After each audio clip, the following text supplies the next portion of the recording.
When he spoke about Islam, I said, wow, this is very much exactly what I believe. But then there was this one problem. It was Islam. This aggressive and dangerous religion. This cannot be the truth. Assalamu alaikum, brother Marcel Kras. Thank you for accepting our invitation. I want to start with, who is Marcel Kras? Can you tell us briefly about your life? Wa alaikum salam wa rahmatullahi wa barakatuh. And first of all, thanks for the invitation. I'm happy to be here. আমি জার্মানির মানুষ, 48 বছর বয়স, জন্ম ও বড় হওয়া খ্রিস্টান হিসাবে। আমি ইসলাম গ্রহণ করেছিলাম 18 বছর বয়সে, আর তারপর পরই আমি বিয়ে করেছিলাম। এখন আমার আছে 3 জন সন্তান। আমি পড়াশোনা করেছি ইলেকট্রিক্যাল ইঞ্জিনিয়ারিং, আর এখন বেশ কিছুদিন ধরে, বলতে পারেন 2007 সাল থেকে আমি ইসলামের দাওয়াতের কাজ করছি জার্মানিতে। How was your life in regards to faith? What were you believing in before Islam? আমাকে বড় করা হয়েছিল একজন খ্রিস্টান হিসাবে, আর আমি চার্চে যেতাম আমার 8 বছর বয়স পর্যন্ত প্রত্যেক রবিবার। আমার বাবা অ্যাকচুয়ালি কোনো কিছুতেই বিশ্বাস করতেন না। আমার মা ছিলেন ক্যাথলিক, আর তিনি তা বিশ্বাস করতেন। এমনটা নয় যে তারা চার্চে যেতে অভ্যস্ত ছিলেন নিয়মানুবর্তিতার সাথে, শেষ বয়সে আর কি। আর আমি অদ্বিতীয় গডে বিশ্বাস করতাম, আর আমি বিশ্বাস করতাম প্রফেটসদের কাহিনী। আমার কাছে এই কাহিনীগুলো ফেয়ারি টেলস ছিল না, কিন্তু ত্রিত্ববাদের কনসেপ্ট আমি বুঝতে পারতাম না। একজন গড আছেন, গডের পুত্র আছেন, আবার হোলি ঘোস্টও আছেন। তাই আমি এটা কখনোই কোনোভাবেই বিশ্বাস করতে পারিনি। আমি খুব প্রার্থনা করতাম, ইসলামের ভাষ্য অনুযায়ী আমি খুব দোয়া করতাম। যখন এই প্রবলেমে পড়তাম আমি তার কাছে দোয়া করতাম। যখন আমি স্কুলে কষ্ট পেতাম, প্রাইভেট লাইফে কষ্টে পড়তাম, আর তার উপরে যখন আমি একজন টিনেজার, আমি চেয়েছিলাম একটা গার্লফ্রেন্ড, তার জন্য তার কাছে দোয়া করেছিলাম। হ্যাঁ, শুনতে এটা অদ্ভুত, কিন্তু বিষয়টা সত্য। What was the thing that made you question your beliefs? Number 1, এটা ছিল ত্রিত্ববাদের বিষয়টা, যেটা আমি কোনোভাবেই বুঝে উঠতে পারছিলাম না। আমার মনে হতো এটা নিশ্চিতরূপেই ভুল। প্রথমত এটা ছিল খুবই জটিল। গড তো একজন, আর এটাই শেষ কথা, এরপর আর কোনো কথা নেই। আর এই বিষয়টা নিয়ে আমি কনভিন্সড হয়ে গিয়েছিলাম প্রায় আমার শৈশব থেকেই। আর আরও একটা বিষয়, খ্রিস্টান ধর্মে মৃত্যুর পরের জীবন নিয়ে কোনো ক্লিয়ার কনসেপ্ট নেই। এই বিষয়টি নিয়ে আমার খুব আগ্রহ ছিল, কিন্তু আর সেই কারণেই আমি মানুষের কাছ থেকে উত্তর খুঁজছিলাম। কারণ আমি ভাবতাম মৃত্যুর পর কী ঘটবে, এই বিষয়টাতে আমার খুব আগ্রহ ছিল। কিন্তু খ্রিস্টান ধর্মে সত্যিকার অর্থে ক্লিয়ার কাট কোনো উত্তর নেই। আপনি খ্রিস্টান আর আপনি বিশ্বাস করেন যে জেসাস আপনার পাপের জন্য মারা গিয়েছেন, ব্যাস এতেই সব ঠিক হয়ে যাবে। হ্যাঁ ঠিক আছে, কিন্তু মৃত্যুর পর কি ঘটে? মনে করুন আমি এই মুহূর্তে মারা যাচ্ছি, আর তারপর আমাকে কবরে রাখা হলো, তারপর কি? ডিটেলসটা বলুন। আর আমি নিজেকেই বললাম, একটা ধর্মের কাছে এই প্রশ্নের উত্তর অতি অবশ্যই থাকতে হবে, না থাকাটা ইম্পসিবল। সর্বোপরি এটাই তো মেন প্রশ্ন, এই জীবনের উদ্দেশ্যটা কি, এখানে কেন, কোথায় যাচ্ছে? খ্রিস্টান ধর্মে আমি সত্যিকার উত্তর পাইনি। তাই ভাবলাম ওকে, কিছু একটা মিসিং আছে। How did you first hear about Islam? Did you have any prejudices? ইসলাম নিয়ে আমার প্রচুর ভুল ধারণা ছিল। You had Muslim friends? 17-18 বছর বয়স পর্যন্ত আমার কোনো মুসলিম বন্ধু ছিল না। তারপর আমি একজন মুসলিম বন্ধু পেয়েছিলাম পাকিস্তানের স্কুলে, আর সেই অ্যাকচুয়ালি আমাকে ইসলামের সাথে পরিচয় করিয়ে দিয়েছিল। শুধুমাত্র ইসলামের যে বিষয়টা আমি জানতাম, নাম্বার 1, মুসলিমরা শুয়োরের মাংস খায় না, এটা যেন অনেকটা ইসলামের মেন পিলারগুলোর মধ্যে একটা। আর নাম্বার 2, যদি আপনি তাদের একজনের সাথে ঝামেলায় জড়িয়ে যান, তখন সেই একজনের 40 জন কাজিনস রয়েছে যারা আপনার পিছনে পড়ে যাবে। ইসলামের শুধু এতটুকুই আমি জানতাম। অ্যান্ড অফকোর্স মিডিয়া থেকে আমি টুকরো ইনফরমেশন জড়ো করেছিলাম। অবশ্যই দুর্ভাগ্যবশত মিডিয়া থেকে আপনি ইসলামের একটাই কথা শুনতে পাবেন, সবই এক। আসলে ইসলাম কি, এ বিষয়ে আপনি কোনো কথাই শুনতে পাবেন না। ইসলামের কথা বাদ দিয়ে মুসলিম দেশগুলোর কথা শুনবেন, আর সেক্ষেত্রে আপনি একটাই কথা শুনতে পাবেন, শুধুই যুদ্ধ আর টেরোরিস্ট অ্যাটাক অথবা এইসব আর কি। আমি ভেবেছিলাম ইসলাম একটা অ্যাগ্রেসিভ ধর্ম, এটা ব্যাকওয়ার্ডস, এমনকি ডেঞ্জারাস, আর এটাই ছিল আমার ইসলামিক পিকচার ইসলাম গ্রহণ করার আগে। How did your journey to Islam begin? What impressed you the most about Islam? স্কুলে আমি আমার এই পাকিস্তানি বন্ধুর সাক্ষাৎ পেয়েছিলাম। সে আমার সাথে ইসলাম নিয়ে কথা বলা শুরু করেছিল। শুরুতে সে ইসলাম মেনশন করেইনি। সে বলেছিল অদ্বিতীয় গডের কথা, আমি অদ্বিতীয় গডে বিশ্বাস করি কিনা, আর এই বিষয়টাতে আমি নিশ্চিত কিনা, ত্রিত্ববাদ বলে কোনো কিছু নেই, এইসব আর কি। আমি বলেছিলাম হ্যাঁ, আমি তো এটাই বিশ্বাস করি। আর তারপর সে আমাকে বললো, তুমি ইসলামের বিষয়ে কী ভাবো? এই প্রশ্নটাই সে করলো। আমি বললাম ইসলাম কেন? আর যখন সে ইসলামের কথা বলা শুরু করলো, আমি বুঝে গেলাম অতি শীঘ্র যে আমি তো ঠিক এটাই বিশ্বাস করি। সে আমাকে অদ্বিতীয় গডের কথা বলল, আর এই অদ্বিতীয় গডকে বর্ণনাও করলো যে তিনি হলেন অলমাইটি, অল পাওয়ারফুল। যখন সে ইসলামের কথা বলল, আমি বললাম ওয়াও, এটা তো আসলে সেটাই এক্স্যাক্টলি যেটা আমি বিশ্বাস করি। কিন্তু তারপর বিষয়টা হলো, এখানে একটা প্রবলেম রয়ে গিয়েছে। এটা তো ইসলাম, যেটা একটা অ্যাগ্রেসিভ ডেঞ্জারাস ধর্ম, তাই এটা সত্য হতে পারে না। আর এমনকি যেন আমি নিজেকেই বলেছিলাম, প্লিজ গড প্লিজ এই ধর্মটাকে সত্য হতে দেবেন না, আর যেটাই হোক ইসলাম নয় প্লিজ, যে কোনো ধর্ম হতে পারে, ইসলাম নয়, ইসলামকে সত্য হতে হবে কেন?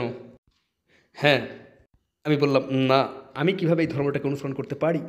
আমি জানতাম পশ্চিমে ইসলামের ছবিটা কি। আমি নিজেকেই বললাম, যখন বাবা মায়ের কাছে যাব, বন্ধুদের কাছে যাব, তাদের কাউকে যদি বলি আমি মুসলিম, অসম্ভব। সো দ্যাটস হোয়াই ইসলামের ব্যাপারে আমি নিশ্চিত হয়েছিলাম সহজেই, কিন্তু হেজিটেট করছিলাম ইসলামের ব্যাড ইমেজের কারণে, আংশিকভাবে মিডিয়ার কারণে, আর আংশিকভাবে মুসলিমদের ব্যবহারের কারণে আমাকে বলতেই হচ্ছে। Did you also find answers to your questions about the afterlife? আমি আমার বন্ধুকে জিজ্ঞাসা করেছিলাম মৃত্যুর পরবর্তী জীবন নিয়ে, কারণ যেমনটা বললাম ধর্মের কাছে ক্লিয়ার উত্তর থাকতে হবে। সে বলল হ্যাঁ হ্যাঁ আমাদের কাছে আছে, এর উত্তরের জন্য একটা কমপ্লিট স্টোরি দিতে পারি, যে কবরে ঢোকার মুহূর্ত থেকে কি ঘটবে, আর সেখান থেকে শুরু করে জান্নাত ও জাহান্নাম পর্যন্ত। আমি বললাম ও মাই গড, আমাকে দাও, আমি পড়ি। সে আমাকে একটা বই দিল, যাতে ডিটেলসে বর্ণনা করা হয়েছে আখেরাতের জার্নি নিয়ে। আর যখন আমি পড়া শুরু করলাম, ও মাই গড, আমার হৃৎপিণ্ডটা, আমি পড়া থামাতে পারছিলাম না, পড়েই যাচ্ছিলাম। যা কিছু পড়লাম আমার কল্পনার বাইরের বিষয়। আপনি হলিউডের কাহিনীগুলো জানেন তো, একটা উল্কা পৃথিবীতে হিট করছে, এরূপ কোনো দৃশ্য? এসবের সাথে কোনো মিল নেই। এখানে তো দেখছি কমপ্লিট ইউনিভার্সের ডিস্ট্রাকশন, আর সমস্ত মানুষের পুনরুত্থান, আর তারা সবাই তাদের গডের সামনে দাঁড়িয়ে, আর তারপর তাদের বিচার, আর তারপর জাহান্নামের বর্ণনা, জান্নাতের বর্ণনা। আমি তো মাই গড। আর তারপর বুঝে গেলাম ওকে, এটা কোনো মজার বিষয় নয়, আমাকে একটা সিরিয়াস ডিসিশন নিতেই হবে। নিজেকেই বললাম মার্সেল, তোমাকে একটা বিষয় খেয়াল রাখতেই হবে, যে ইসলাম গ্রহণ না করে তুমি এই দুনিয়া ত্যাগ করবে না। আর এই পয়েন্টেই আমি মনস্থির করে নিয়েছিলাম যে আমি মুসলিম হয়ে যাব, কিন্তু তখনও আমি হেজিটেট করছিলাম, আর তখনও ইসলামের সেই ইমেজের কারণে আমার জন্য খুব কঠিন করে তুলেছিল। But you were fearful about the consequences, right? আমি তো ইসলাম গ্রহণ না করলে তার ফল কী হবে সেটার ভয়ে বেশি ভীত ছিলাম। এটা ছিল, আমি নিজেকেই বলেছিলাম ওকে, এখন যাই ঘটুক না কেন ঘটে যাক, কিন্তু একই সাথে আমি এটাও বিশ্বাস করেছিলাম যদি আমি এই পদক্ষেপটা গ্রহণ করি, আর এটাই যদি সত্য হয়, আর আমি যদি সেই অদ্বিতীয় গডের উপাসনা করা শুরু করি যেমনটা তিনি চান, তিনি আমাকে ত্যাগ করবেন না, তিনি আমাকে লেট ডাউনও করবেন না। তার মানে এটা কোনোভাবেই নয় যে আমার জীবনে কোনো কাঠিন্য থাকবে না, কিন্তু তিনি আমাকে ডাউন হতে দেবেন না। আর আমি আপনাকে বলতে পারি যে তিনি আমাকে ডাউন হতে দেননি। So, how long did it take for you to just be introduced to Islam and then to be convinced? এই সমগ্র জার্নিটা ছিল বলতে পারেন প্রায় 10 মাসের।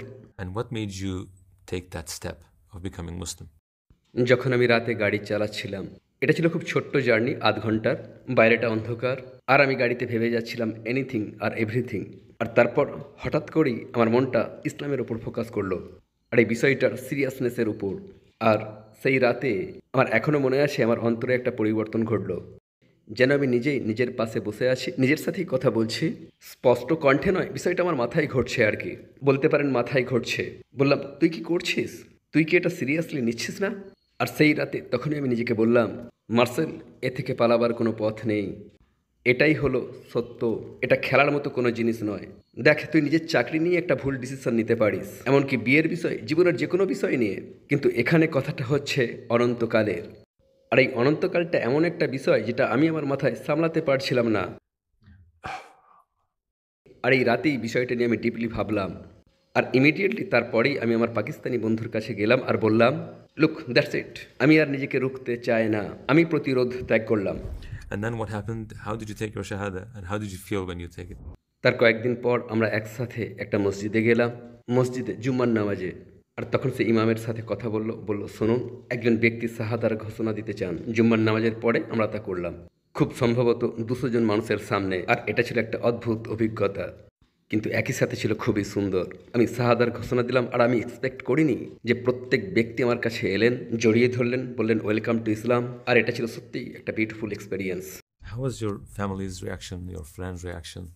ও, জানতে চেয়েও না। I have to. Don't ask. এটা ছিল সন্ধ্যার সময়, প্রায় 8টা। পিতামাতা লিভিং রুমে টিভি দেখছিলেন, আমি দরজার সামনে দাঁড়িয়েছিলাম। বললাম, হে আল্লাহ, গড, এটা সহজ করে দিন। তো আমি দরজা খুললাম, আর আমি তাদেরকে বললাম, মম, ড্যাড, তোমাদের জন্য একটা খবর আছে। তখন তাদের মুখে এক অদ্ভুত অভিব্যক্তি। What news? আর তখন আমি তাদেরকে সরাসরি বলে দিলাম আমি মুসলিম হয়ে গিয়েছি। আর আমার মনে আছে তখন আমার বাবার রিয়াকশন, প্রথম বাক্য যেটা তিনি বলেছিলেন, মুসলিম, তারা তো সবাই উগ্রপন্থী। এটাই ছিল প্রথম রিয়াকশন। আর সময়টা 1995, এমনকি 9/11-এর আগে। 1995, মুসলিম, তারা তো সবাই উগ্রপন্থী। আর এটাই ছিল প্রথম বাক্য। আর আমার মা ক্ষেপে গিয়েছিলেন, আই মিন অ্যাজ ইফ তিনি সত্যিকার অর্থেই পাগল হয়ে গিয়েছিলেন সেই সন্ধ্যাবেলায়, কারণ তিনি খুব ভয় পেয়ে গিয়েছিলেন। She was too afraid. আমার মামা, তার ভাই, বহু বছর পরে তিনি আমাকে বলেছিলেন যে আমার মা তাকে ফোন করেছিলেন সেই রাতে, জাস্ট তিনি তার ভাইয়ের সাথে কথা বলতে চাইছিলেন। তো মামা আমাকে বললেন যে তখন রাত 10টা কিংবা 11টা, যে মামা ফোন তুললেন আর তিনি জাস্ট আমার মায়ের কণ্ঠস্বর শুনতে পেলেন, ওরা আমাদের মার্সেলকে নিয়ে নিয়েছে, আমাদের মার্সেলকে নিয়ে নিয়েছে। এটাই তার প্রথম কথা। আমার মামা শুধুমাত্র মায়ের এতটুকুই শুনতে পাচ্ছেন। They have taken our Marcel. They have taken our Marcel. আর তিনি বললেন, কারা কারা নিল, কি ঘটেছে? আমি নিশ্চিত যে আমার মা বুঝে উঠতে পারছিলেন না যে তিনি কি বলছেন, কিন্তু আমি তো বলছি এটা আমার তরফ থেকে একটা বিরাট বড় ভুল ছিল যে আমি তাদের সাথে একবারও ইসলামের কথা নিয়ে আলোচনা করিনি ইসলাম গ্রহণের আগের 10 মাস। What about in the positive sense? Did any German person came to you and said, I didn't know that Islam is this way, or my thoughts are now changed? Did you have such conversations? হ্যাঁ, অবশ্যই তারা সব usual প্রশ্ন করতো, বেশিরভাগই স্কুলে। এখন তো বিয়ে, ও আচ্ছা তুমি ইসলাম গ্রহণ করেছো 4টে মেয়েকে বিয়ে করবে বলে, হ্যাঁ আমি বুঝতে পারছি তোমার 4টে বউ থাকবে। এটা ছিল নাম্বার 1। 2 নম্বর, তারা জিহাদ নিয়ে প্রশ্ন করতো সব সময়, পবিত্র যুদ্ধ। আবার কেউ কেউ প্রশ্ন করতো, তুমি কি সমস্ত কাফের দিকে এবার হত্যা করবে, তুমি কি আমাদের জিহবা কেটে ফেলবে, বা এরূপ। আপনি ছবিটা দেখতে পাচ্ছেন, যেন মুসলিমের হাতে শুধুমাত্র একটা সোর্ড থাকে। হ্যাঁ, এইসব প্রশ্নই আমাকে করা হতো। Did anyone around you become Muslim after being inspired by you? শুধুমাত্র আমার স্ত্রী। আমি ইসলাম গ্রহণ করলাম আর তার কয়েক মাস পরেই তিনি আমাকে অনুসরণ করলেন, আর তারপর আমরা বিয়ে করলাম। আর এই কারণেই আমি খুব অল্প বয়সে বিয়ে করে ফেলেছিলাম। Describe the feelings when you heard that she was ready to become Muslim. How did you feel? আমি সমগ্র সময়টা জুড়ে এটাই চাইছিলাম। তিনিই ছিলেন একমাত্র ব্যক্তি যাকে আমি বলেছিলাম, ওকে যদি আমরা একটা পরিবার তৈরি করতে চাই তবে অবশ্যই আমি একজন মুসলিম মহিলাকে বিয়ে করব। তাই অফকোর্স আমি চাইছিলাম তিনি ইসলাম গ্রহণ করুন। তার ইসলাম গ্রহণের জন্য আমি অনেক দোয়া করেছিলাম। তবে তিনি মুসলিম হয়ে যাবেন এটা আমি এক্সপেক্ট করিনি। তবে সর্বশেষে আমি বললাম, এটা একটা সিরিয়াস ইস্যু, এটা ডিপেন্ড করছে তোমার সিরিয়াসলি নেওয়ার ওপরে। আমরা অনন্তকাল নিয়ে কথা বললাম। অনেক সময় মানুষকে আমি এই এক্সাম্পলটা দিয়ে থাকি যে কোন বিষয়টি নিয়ে দুশ্চিন্তা করা সবচেয়ে বেশি যুক্তিপূর্ণ, 80 বছরের ভবিষ্যৎ নাকি 80 বিলিয়ন বছরের ভবিষ্যৎ। আর এটা মানুষকে ভাবিয়ে তোলে। হ্যাঁ, খুব বেশি হলে আমরা পাবো 80 বছর, 90 বছর, আমরা জানি না, কিন্তু বিষয়টা খুবই লিমিটেড। আর তারপর শুরু হয়ে যাচ্ছে অনন্তকাল। এটাই হলো জীবনের সবচেয়ে গুরুত্বপূর্ণ জিনিস। আমি তা বুঝেছিলাম, আর আমার স্ত্রীও। Lastly, if you had a chance to speak to all the non-Muslims in the world, what would you like to say to them if you had a few moments? কিছু কথা বলতে হবে এই দুনিয়ার সমস্ত অমুসলিমদিকে। তখন কোরআনের একটা আয়াত আমি কোট করব, তোমরা কি মনে করেছো তোমাদিকে আমি জাস্ট খেলার ছলে সৃষ্টি করেছি, অ্যামিউজমেন্টের জন্য? তোমাদিকে আমার কাছে ফিরিয়ে আনা হবে না? যদি আপনারা জাস্ট নিজেদের ভিতরে তাকান, আমি মনে করি আপনারা বুঝতে পেরে যাবেন যে একজন গড আছেন। তা না হলে মহাবিশ্ব এভাবে সৃষ্টি হতে পারে না। এর পিছনে একজন ততি অবশ্যই আছেন। যান আর সেই কারণটা খুঁজুন, এই মহাবিশ্বের পিছনে কি আছে। Brother Masterclass, thank you so much for your sincere answers. Allah preserve you and protect you until the last breath upon Islam. All of us. Jazakallah khairan.